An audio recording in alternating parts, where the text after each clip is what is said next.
رسول اللہ صلی اللہ علیہ وآلہ وسلم نے فرمایا، جس نے حسن و حسین سے محبت کی اس نے مجھ سے محبت کی، اور جس نے ان دونوں سے دشمنی کی اس نے مجھ سے دشمنی کی۔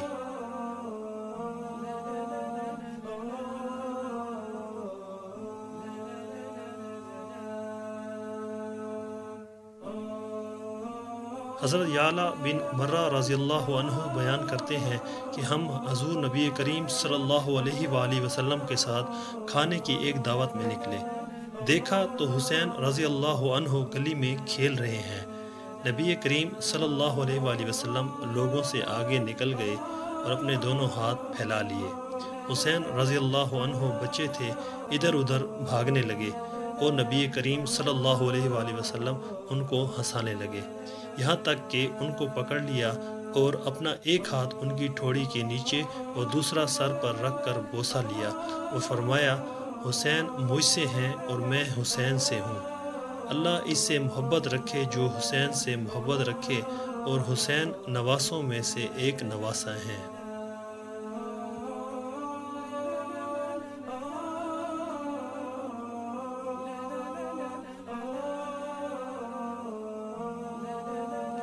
قرآن اور اہل بیت کا تعلق۔ حضرت زید بن ثابت رضی اللہ عنہ بیان کرتے ہیں کہ حضور نبی کریم صلی اللہ علیہ وآلہ وسلم نے ارشاد فرمایا، بے شک میں تم میں دو نائب چھوڑ کر جا رہا ہوں، ایک اللہ تعالیٰ کی کتاب ہے جو کہ آسمان و زمین کے درمیان پھیلی ہوئی رسی کی طرح ہے، اور دوسری میری اطرت یعنی میرے اہل بیت، اور یہ دونوں اس وقت تک ہرگز جدا نہیں ہوں گے جب تک یہ میرے پاس حوض کوثر پر نہیں پہنچ جاتے۔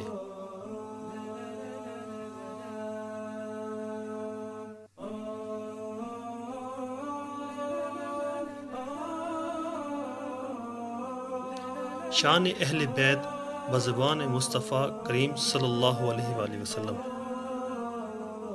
حضور نبی کریم صلی اللہ علیہ وآلہ وسلم نے ارشاد فرمایا، میرے اہل بیت کی مثال نوح علیہ السلام کی کشتی کی سی ہے، جو اس میں سوار ہو گیا وہ نجات پا گیا، اور جو اس سے پیچھے رہ گیا وہ غرق ہو گیا۔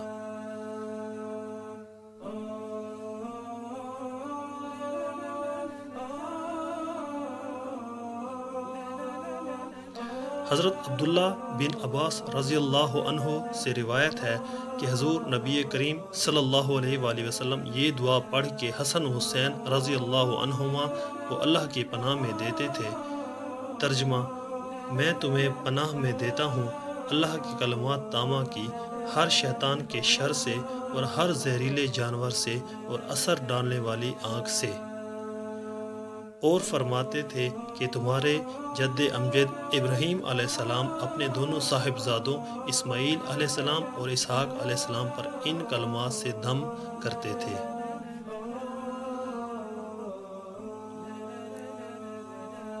تشریح: کلمات تامہ سے مراد یا تو اللہ کے احکام ہیں یا اس کی نازل کی ہوئی کتابیں ہیں۔ بہرحال آپ صلی اللہ علیہ وآلہ وسلم حضرت حسن و حسین رضی اللہ عنہما پر بطور تعویذ اور دم کے یہ دعا پڑھا کرتے تھے، اس طرح ان کے لیے اللہ سے پناہ اور حفاظت مانگتے تھے۔